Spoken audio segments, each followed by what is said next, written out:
ആ പാത്രം കൊണ്ട് മാറ്റി വെച്ചേ.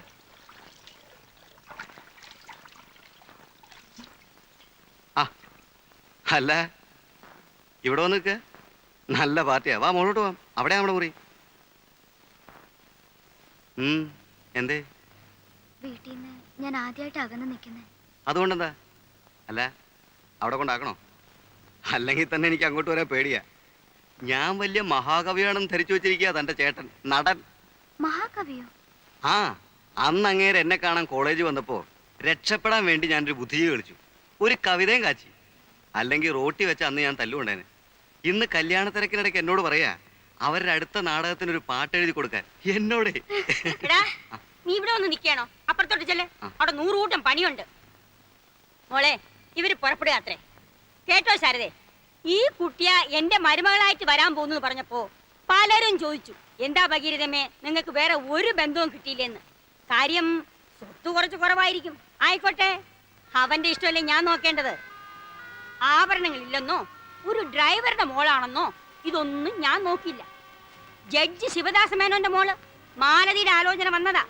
അവരാണെങ്കിൽ നമ്മുടെ തരാതരക്കാരാ. പക്ഷെ ഞാൻ പറഞ്ഞു പറ്റില്ലെന്ന്. പാവപ്പെട്ട വീട്ടിലെ കുട്ടിയാകുമ്പോ ഒന്നുമില്ലെങ്കിലും അടുക്കള പണിയെങ്കിലും അറിയാലോ. വാ വരട്ടെ വരട്ടെ.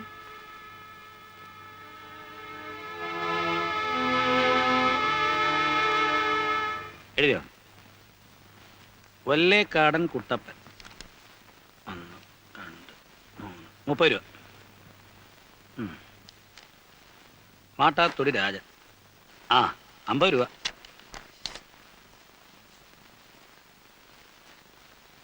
കുന്നുംപുറത്ത് കൃഷ്ണൻകുട്ടി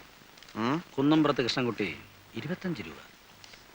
കുന്നുംപുറത്തുകാർ 25 രൂപയെ തന്നുള്ളൂ. അവന്റെ പെങ്ങളുടെ കല്യാണത്തിന് നമ്മൾ 25 കൊടുത്തുള്ളൂ എന്ന് പറഞ്ഞാൽ അവരുടെ കല്യാണത്തിനോട് ഗോവു മാത്രമേ പോയുള്ളൂ. ഇത് കുന്നുംപുറത്ത് 3 പേരെ വന്ന് മിഷ്ടാനം ഉണ്ടേച്ചു പോയത്. കല്യാണ തിരക്കിനിടയ്ക്ക് നീ അത് നോക്കിയോ? നോക്കാതെ പറ്റില്ല അച്ഛാ. വിഷു ഹാപ്പി മാരീഡ് ലൈഫ് എന്നൊരു ആശംസ കാഴ്ചയാലൊന്നും കല്യാണത്തിന് നടക്കുകയില്ല. ഓണം കൊണ്ട് കാര്യമാറായി. എനിക്ക് ഉറക്കം വരുന്നു. അവൻ പോയി കിടന്ന് ഉറങ്ങിട്ടാ ഉണ്ണി. പ്രേമ നീ പോ. എന്ന് പറഞ്ഞാൽ അങ്ങനെ അവനും കണക്കറിയണ്ടേ? എനിക്കൊന്നും അറിയണ്ട. എടാ ഗോപു നീ ഇരുന്ന് എഴുത്. വേണ്ട, ഞാൻ എഴുതാം. നീ വരുത്ത് പഠിക്കടാ. വേണ്ട, ആരും സഹായിക്കണ്ട, ഞാൻ തന്നെ എഴുതിക്കോളാം. വീട്ടിലായാലും ബാങ്കിലായാലും കണക്കെടുത്ത് നമ്മുടെ വീട്ടിലേക്ക് തന്നെ. ഒന്നുമില്ലേ?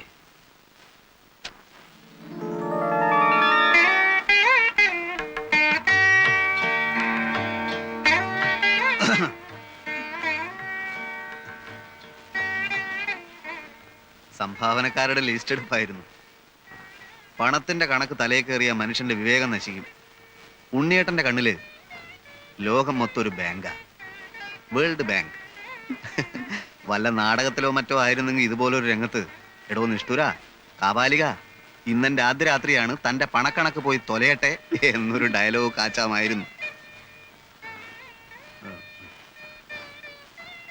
പഴങ്ങളുടെ തട്ടവിടെ ആപ്പിളും ഓറഞ്ചും ഒക്കെ അങ്ങനെയാണല്ലോ രീതി.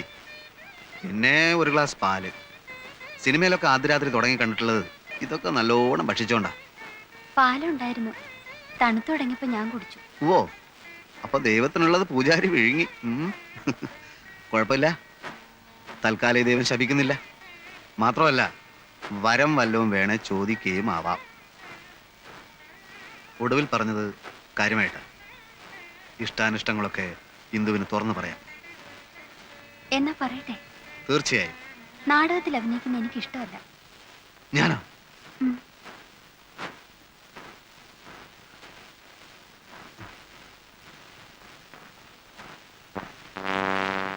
ആദ്യ രംഗത്ത് തന്നെ ആന്റി ക്ലൈമാക്സ് വേണോ എന്റെ ഭഗവാനെ?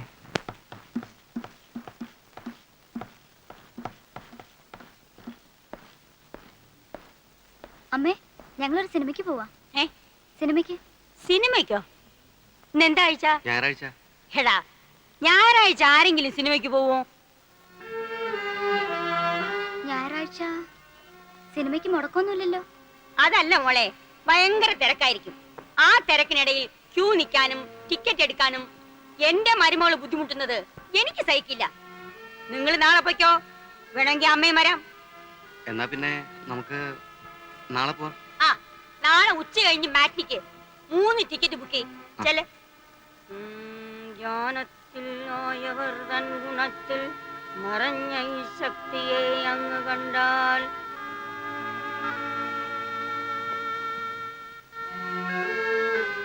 നാളെ നമുക്ക് ഒരു ടെൻഷൻ ഇല്ലാതെ സിനിമയ്ക്ക് പോവാം കേട്ടോ. വേണ്ട, ഞാനില്ല. അമ്മയും മോനും കൂടെ പോയി കണ്ടാ മതി. അയ്യേ, എന്താ ഇത്? അമ്മ നമ്മളോടുള്ള സ്നേഹം കൊണ്ട് പറഞ്ഞല്ലേ. അത് എനിക്കൂടെ തോന്നണ്ടേ? കോംപ്ലക്സാ. മരുമോൾ വന്നപ്പോ മോന്റെ സ്നേഹം കുറഞ്ഞു പോകുന്നുള്ള പേടി. ദേ പറഞ്ഞു പറഞ്ഞ് കാട് കയറണ്ട. തൽക്കാലം അമ്മ പറയുന്നത് കേട്ട് നടന്നാ മതി. നീ ഇത് മുഴുവനും ഇന്ന് അലക്കാൻ പോവാ? കുറച്ചവിടെ ഇട്ടേക്ക്, ഞാൻ അലക്കിക്കോളാം.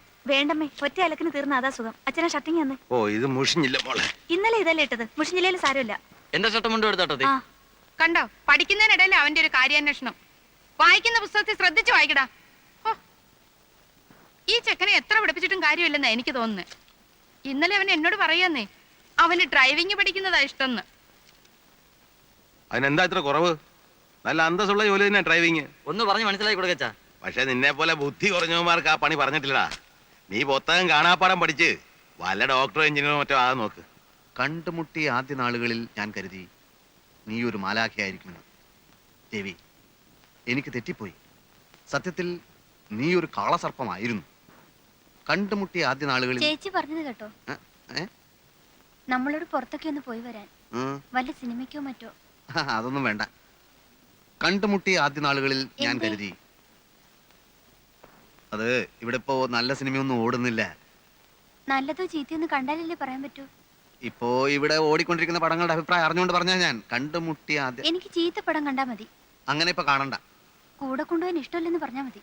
അതല്ല, സത്യം പറയാലോ, നമ്മൾ ഒന്നിച്ച് പകൽ വെളിച്ചത്തിൽ നടന്നാല് അതെന്റെ ഇമേജിന് സ്വല്പം മോശമാണ്.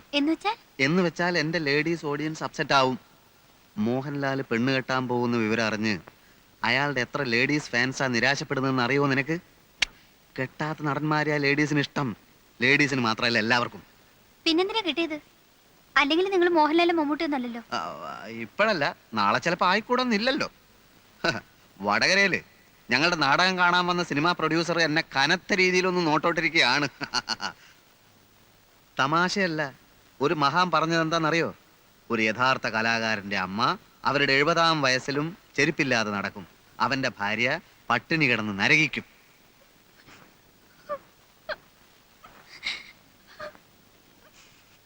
ഇന്നൊരു ദിവസത്തേക്ക് ഈ തത്വമൊക്കെ മറക്കാം. മുഖം വീർപ്പിക്കണ്ട. ഉച്ച കഴിഞ്ഞിറങ്ങാം. ഒരു കറക്കം, ഒരു മാറ്റിനി. ചെല്ലു, ഒരു ചായ ഇട്ടുകൊണ്ടുവാ. ചെല്ലാൻ. കണ്ടുമുട്ടിയ ആദ്യ നാളുകളിൽ ഞാൻ കരുതി നീ ഒരു മാലാഖയായിരിക്കുമെന്ന്.